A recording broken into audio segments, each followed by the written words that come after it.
Inicia a conferência de abertura do Seminário da Saúde Militar, vai ser proferida pelo Sr. Professor José Manuel Silva, bastonário de Ordem dos Médicos, personalidade que pela sua intervenção na vida pública dispensa qualquer apresentação.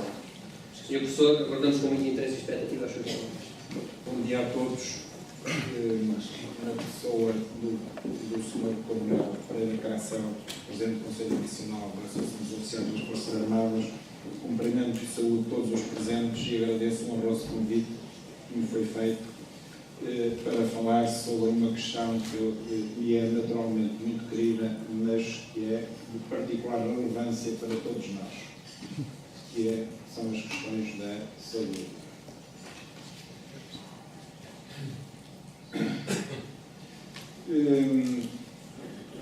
E falando numa perspectiva de sustentabilidade do Serviço Nacional de Saúde num país que neste momento eu considero que é insustentável.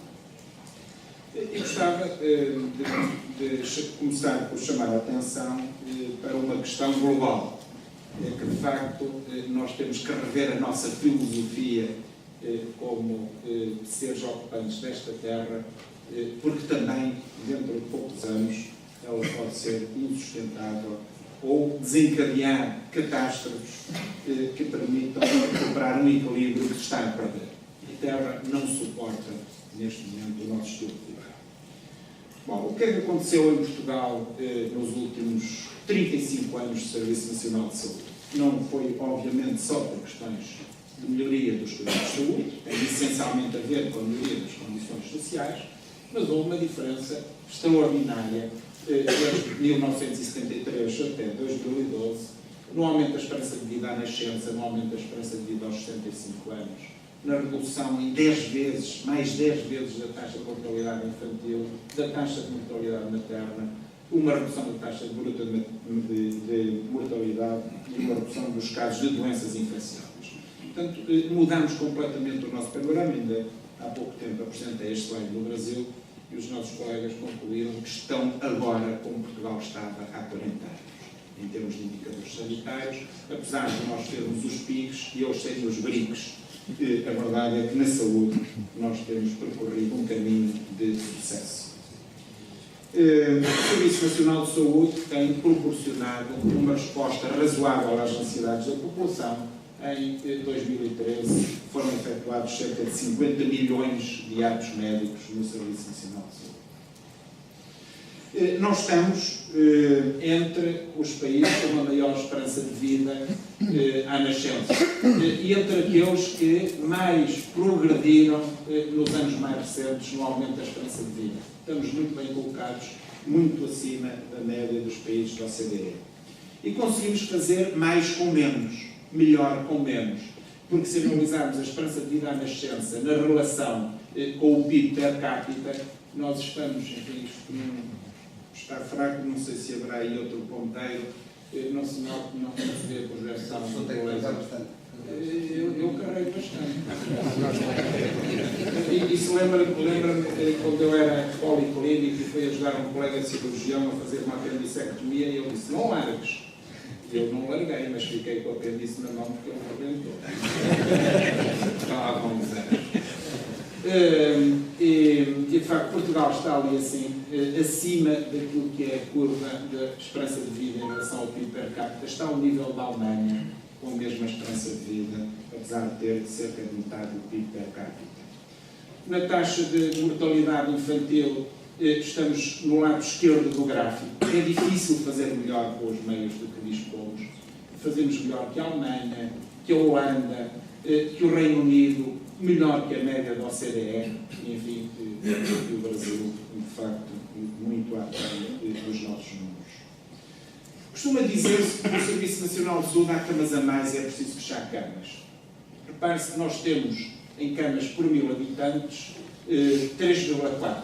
A média da OCDE é 4,9, a Alemanha tem 8,3 camas. No entanto, continua-se a querer encerrar camas em Portugal.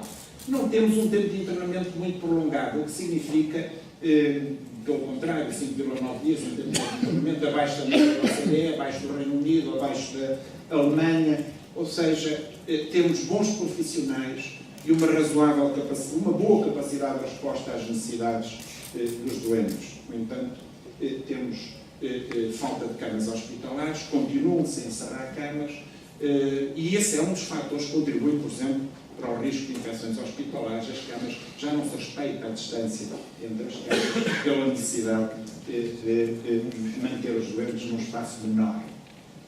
Não pedimos demasiados exames. Repare-se que em termos de solicitação de exames complexos, neste caso ressonâncias magnéticas nucleares, estamos muito abaixo da média da OCDE, abaixo do que acontece no Reino Unido, muito abaixo do que acontece na Alemanha. Não somos exagerados na solicitação de exames. Em termos de medicamentos per capita, estamos abaixo da média da OCDE, muito abaixo da Alemanha. Portanto, não somos despesistas na nossa prescrição. E estes valores já estão mais baixos relativamente àquilo que era em 2011. Curiosamente, apesar de se criticar muito o Serviço Nacional de Saúde e a sua capacidade de resposta, a percepção por parte da população relativamente à não resposta às suas necessidades é muito baixa em Portugal. Muito abaixo da média da OCDE, muito abaixo do que acontece na Alemanha, na França, habitualmente considerados como tendo melhores sistemas do que o português, quiçá por os seus cidadãos serem mais exigentes. Mas, de facto, nós temos uma boa capacidade de resposta às necessidades dos nossos cidadãos. Fazemos isto com uma despesa em saúde do PIB que era em 2012 9,5%, agora já é mais baixo, 9,3% é a média da OCDE, mas não podemos fazer a comparação desta maneira, estamos a comparar porcentagens do PIB. De qualquer forma, eu queria chamar a atenção para a Holanda. A Holanda é o país da Europa, às vezes é apontado como exemplo por ter um modelo baseado em seguros competitivos e dizem-nos que é bom, enfim, é o país da Europa que mais gasta em termos de porcentagem do PIB na saúde. Se analisarmos a despesa per capita, nós estamos muito abaixo da média da OCDE, $2.600 por pessoa, 3.300 na média da OCDE, o Reino Unido, a Alemanha, a Holanda, enfim, os Estados Unidos, nem falar, gastam muitíssimo mais. Portanto, conseguimos fazer melhor em termos de indicadores ou semelhante, com menos despesa. No entanto, continua-se a cortar a despesa no Serviço Nacional de Saúde. Isso naturalmente que tem que ter consequências. Nós não podemos pensar, até porque uma auditoria do Tribunal de Contas dizia que haverá cerca de 25% do desperdício no Serviço Nacional de Saúde. Mas, cara, 25% eram 2 mil milhões de euros. 2 mil milhões de euros deve ser uma coisa que se vê. Mas, afinal, e então daria para cortar o desperdício e para reduzir ainda mais a despesa do Serviço Nacional de Saúde sem pôr em causa a sua capacidade de resposta. Ora, não é isso que está a acontecer. Ainda não se conseguiram cortar 2 mil milhões de euros e a capacidade de resposta está a ser afetada, apesar das estatísticas oficiais parecerem indiciar o contrário. Mas ninguém audita as estatísticas oficiais e, sobretudo, ninguém sabe a que é que se refere. Eu devo dizer que nós recebemos, não vou dizer o hospital, recebemos normalmente uma grande fonte de financiamento dos hospitais, é a oftalmologia. Recebemos por escrito uma participação de colegas a dizer que no seu hospital estão a ser privilegiadas as cirurgias menores para fazer número e financiar em detrimento das cirurgias mais complexas de que os doentes necessitam, vão ficando para segundo plano porque consomem mais recursos, consomem mais tempo, exigem mais diferenciação e, portanto, não são tão interessantes em termos dos números que alguns têm agora a obsessão de apresentar. E mesmo assim fala-se que para 2015 os hospitais terão de continuar a reduzir os gastos. É impossível reduzir mais gastos. Aliás, os gastos já se reduziram mais do que a própria Troika recomendou, reconhecer que em Portugal já se gasta pouco em saúde per capita e que não devia haver mais cortes em saúde. E em Portugal, os cidadãos já pagam, neste momento anda à volta dos 30% das despesas em saúde, já são pagas diretamente do bolso dos cidadãos, já não é através dos seus impostos. Reparem que a média na OCDE é 19,5%, no Reino Unido é 8,9%, na Alemanha é 13,2%. Portanto, nós estamos a pagar muito mais das despesas em saúde do que acontece na generalidade dos países da OCDE e, por isso, o esforço exigido às famílias em termos de dinheiro gasto na saúde é, neste momento, também muito superior à média dos países da OCDE. Em conclusão, nós podemos dizer que Portugal, e eu defendo em qualquer forma, tem o melhor Serviço Nacional de Saúde do mundo. Tem ou tinha. Agora temos de ver a temporalidade desta afirmação. Porquê? Porque é universal, não coloca barreiras à entrada. É barato e é sobretudo barato para o Estado, porque os cidadãos pagam quase já 1/3 das despesas em saúde diretamente do seu bolso e tem indicadores de saúde extraordinários ao nível dos melhores do mundo. Portanto, nós fazemos claramente mais e melhor com menos recursos. Portanto, não é admissível que se ponha em causa a sustentabilidade do Serviço Nacional de Saúde. E quando falam em desperdício, eu respondo com aquilo que se calcula que seja o desperdício no sistema de saúde americano. E isto é do New England Journal of Medicine, é uma das mais conceituadas revistas médicas jornalistas do mundo americano, que calcula que o desperdício gerado pelo sistema de saúde americano seja de 640 mil milhões de dólares. É quase 3 vezes o PIB português. Não é o orçamento da saúde americano, é o desperdício gerado por um sistema de saúde completamente enviesado e desigual. E está também demonstrado que o mercado de saúde privado acaba por ser anticompetitivo e trazer pouco retorno, pobre retornos aos doentes, e não posso deixar de apresentar só este slide também do New England sobre o sistema de saúde holandês, dizer que afinal ficou muito aquém daquilo que se esperava e não serve de exemplo, sendo baseado em estudos competitivos, mas altamente e extremamente regulado, exatamente para tentar compensar os vícios da competição na saúde e do mercado do lucro na saúde, sem pôr em causa, naturalmente, a legitimidade e a importância do lucro, sem o qual uma empresa privada poderia sobreviver. Quais são, neste momento, os problemas do Serviço Nacional de Saúde? Bom, a qualidade dos cuidados está claramente a ser afetada. Temos uma realidade nova, são os profissionais de saúde a emigrar, particularmente médicos. Só este ano, nós estamos a contactá-los um a um, já terão imigrado 300, imigrado de facto, não é pedir o certificado de imigração, é imigrado mesmo. No curso de Medicina de Coimbra, dos jovens que acabaram o curso este ano, 8 imigraram já diretamente, nem fazem o ano comum, e entre os internos da especialidade, mais de 60% pensam em emigrar. Nós já falámos desta questão ao Ministério da Saúde, nós vamos ter uma situação gravíssima em Portugal. Estamos a formar médicos a mais, acima das nossas necessidades. Os nossos médicos estão a emigrar cada vez mais e nós vamos continuar com a falta de médicos no país, apesar de gastarmos milhares de milhões de euros em formação médica altamente qualificada que vai emigrar. É um drama a imigração médica. Eu não tenho preocupação com o desemprego médico, porque estamos a formar médicos a mais. Os médicos portugueses vão-se embora, ponto final. Temos também um número de enfermeiros abaixo das necessidades, nomeadamente no Serviço Nacional de Saúde. O número de enfermeiros está muito abaixo da média da OCDE, e isto causa constrangimentos ao funcionamento com qualidade do Serviço Nacional de Saúde, nomeadamente no apoio aos doentes. Curiosamente, que é uma questão que nunca se refere, nós somos o 5º país da OCDE com mais médicos, ali do lado esquerdo, o 5º país da OCDE com mais médicos. E reparem, não é tal uma nota de rodapés, é que são todos os médicos inscritos na ordem. Não é verdade, eu pedi a análise da base de dados, temos 41 mil médicos com 69 anos ou menos inscritos na ordem dos médicos. Portanto, ainda claramente em idade ativa.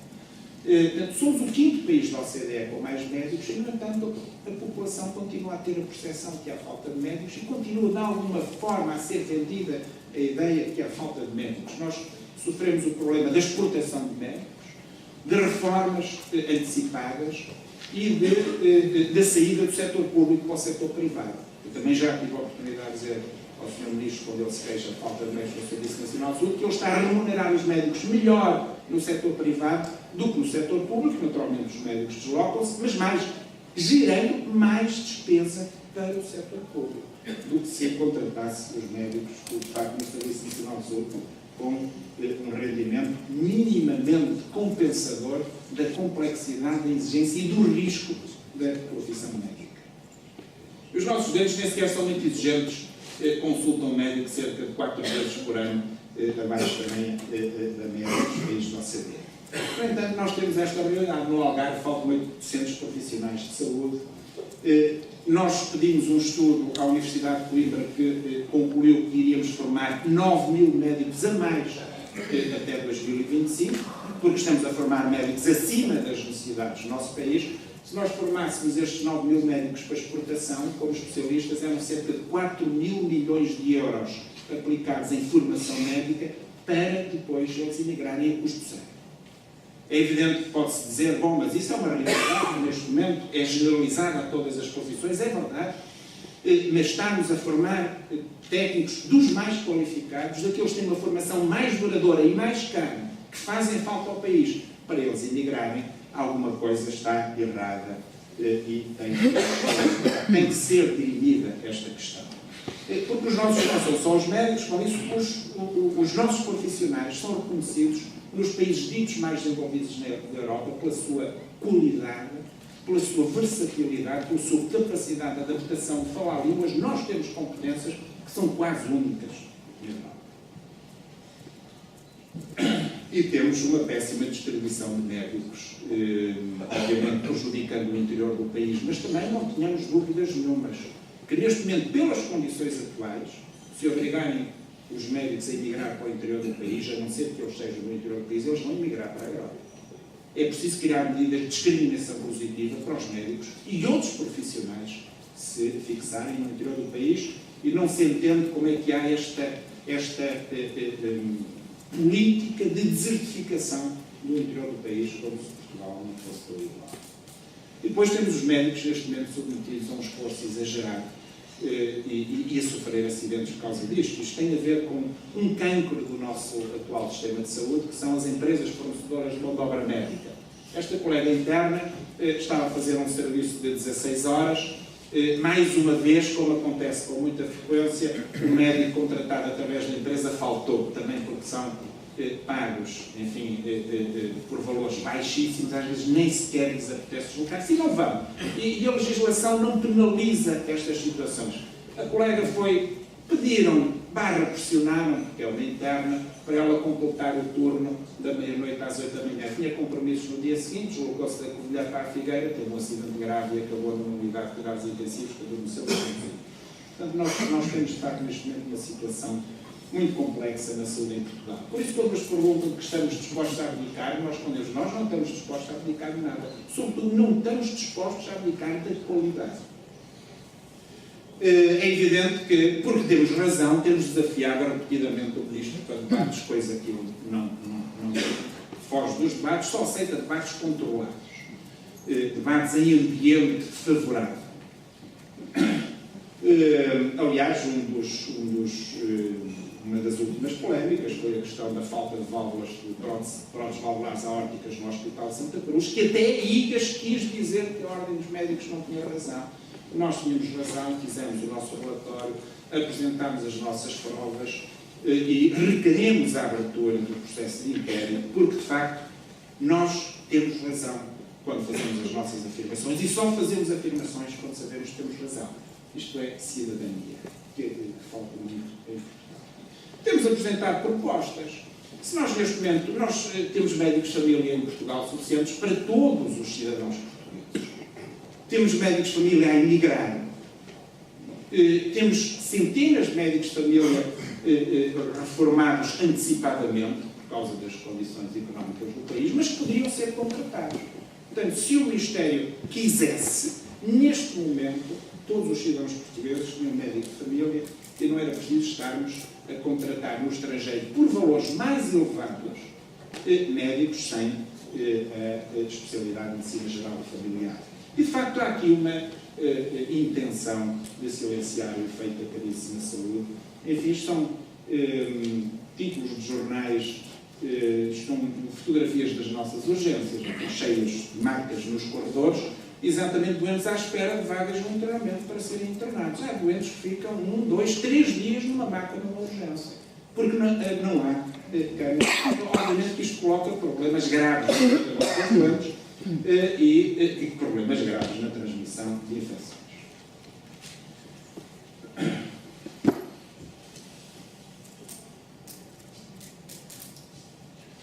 Um problema grave neste momento da saúde mental dos jovens. Repare que no Hospital Pediátrico de Coimbra as tentativas de suicídio já são o segundo motivo de recurso às urgências. Tentativas de suicídio dos jovens. Não há manutenção de equipamentos e depois os equipamentos avariam, como este caso do Hospital das Caldas, como no Hospital de Santarém, depois fecham blocos cirúrgicos porque o ar-condicionado não está a funcionar e cria um ambiente insuportável, e já houve profissionais que desmaiaram no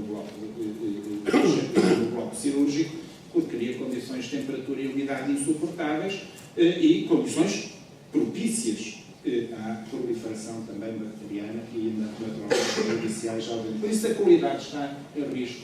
Isto é dito pela Presidente da Associação Portuguesa dos Administradores Hospitalares, que o afirma com propriedade. E sem dúvida alguma que neste momento o prognóstico do Serviço Nacional de Saúde é reservado. Isto foi um inquérito que nós enviamos aos médicos, está ainda em fase de tratamento, mas repara, 80% dos médicos consideram que os cortes já aplicados no financiamento do Serviço Nacional de Saúde comprometeu a qualidade e a acessibilidade dos cuidados. E os doentes estão cada vez mais a faltar por dificuldades financeiras. Nós já sabemos disto tudo, mas com o nosso atavismo cultural de que só o que é feito por estrangeiros, ou o que é dito por estrangeiros, ou o que vem do estrangeiro, é que é bom, a Associação Gulbenkian encomendou este relatório sobre o futuro da saúde em Portugal. É um excelente relatório, diga-se, mas o próprio coordenador, e uma pessoa de grande categoria, o Lord Nigel Christ, disse que não trazia nada de novo. Mas ele próprio disse, bem, mas sendo dito por estrangeiros, se calhar tem outro impacto. Porque nós sabemos o que se passa em Portugal e sabemos quais são as soluções. E sabemos o que é preciso fazer. Claro que é preciso combater as infecções hospitalares, mas não há nenhum plano global de combate às infecções hospitalares. Claro que é preciso prevenir as doenças crónicas, mas não há nenhum plano global de prevenção das doenças crónicas. E claro que é preciso melhorar o futuro da nossa juventude, mas como vemos, a nossa juventude está cada vez mais a suicidar-se. Portanto, relativamente aos antibióticos, eu não sei se têm a noção que só 20% dos antibióticos são de utilização humana. 80% dos antibióticos são de utilização não humana. Até na aquacultura, até na criação de peixes, já se utilizam antibióticos.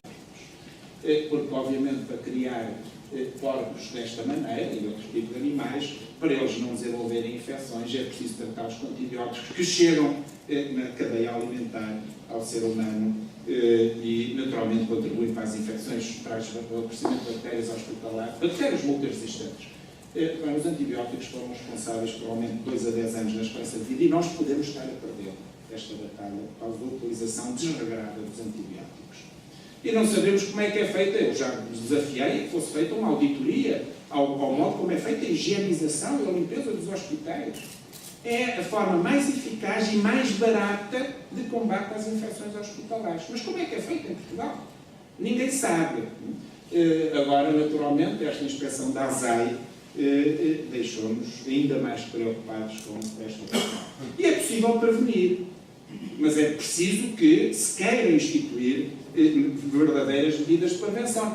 Se nós tivéssemos um estilo de vida saudável, evitávamos 70% dos cancros do intestino grosso, 70% dos AVCs, 80% dos infartos do coração, 90% da diabetes. Praticamente a diabetes tipo 2 era eliminada, com medidas de prevenção. A Ordem até propôs, enfim, lançou o debate sobre o imposto, que genericamente podemos falar no imposto da fast food, mas logo que interesses económicos se opuseram a esse tipo de imposto. Mas, de facto, a prevenção tem um impacto tremendo. E o relatório falou também num pacto para a saúde. O nosso Ministro da Saúde veio dizer que sim, senhor, preconizava um pacto para a saúde, mas está lá há 3 anos e não tomou nenhuma iniciativa para congregar a sociedade num pacto para a saúde. É evidente que assim não é possível fazer nada. Mas talvez a frase mais relevante do relatório seja esta. Também já sabemos, não é nada de novo, é que a deficiente qualidade dos cuidados de saúde não é apenas má para os doentes, já que também é muito cara, porque em saúde só se poupa apostando na qualidade. Um doente maltratado ou tratado tardiamente é um doente que vai dar de múltiplas formas muito mais despesa a toda a sociedade.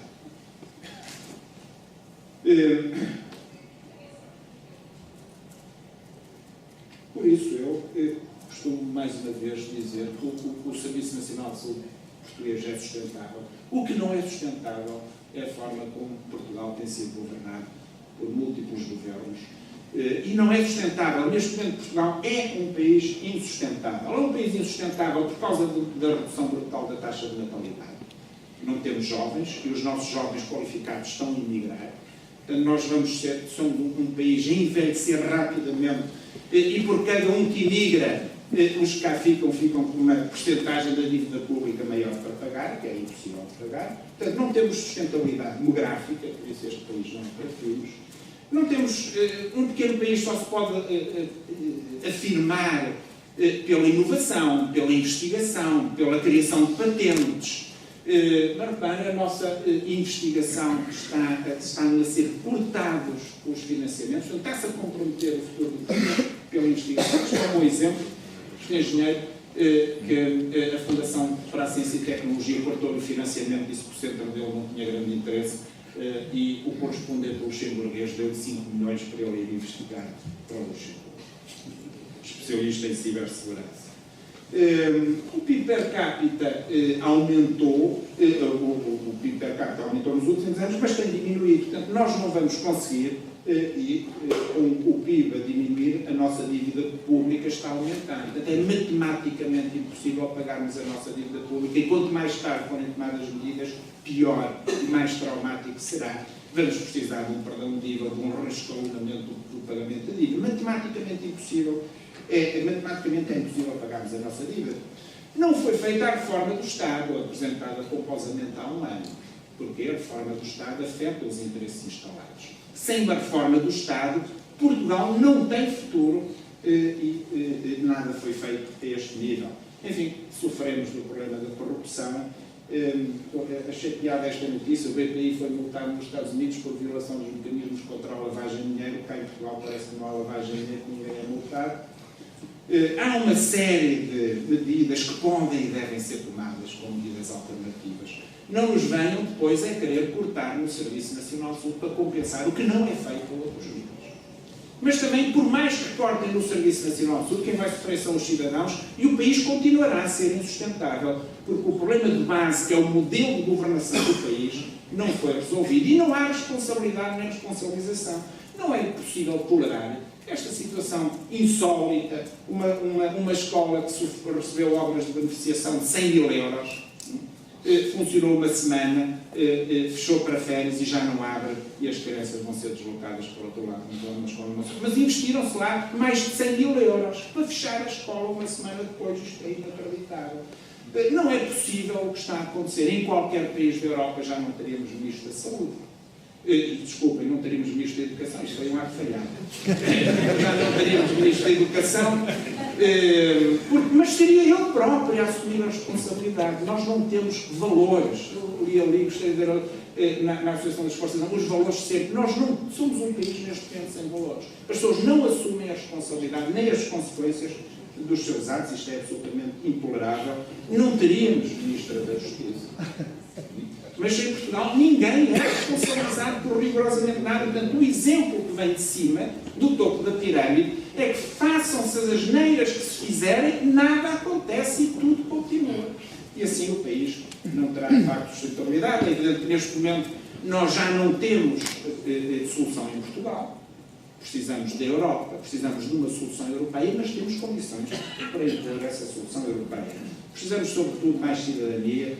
Todos temos a responsabilidade de fazer qualquer coisa para mudar o país. A sociedade portuguesa não pode continuar a comprazer-se com estes ciclos políticos que apenas alimentam a corrupção e levam o país à bancarrota. E por isso é vital mudar o modelo de governação de Portugal, porque nós cada vez mais corremos este risco de forma regulatória da autarquia. A falência dos cuidados de saúde. Obrigado por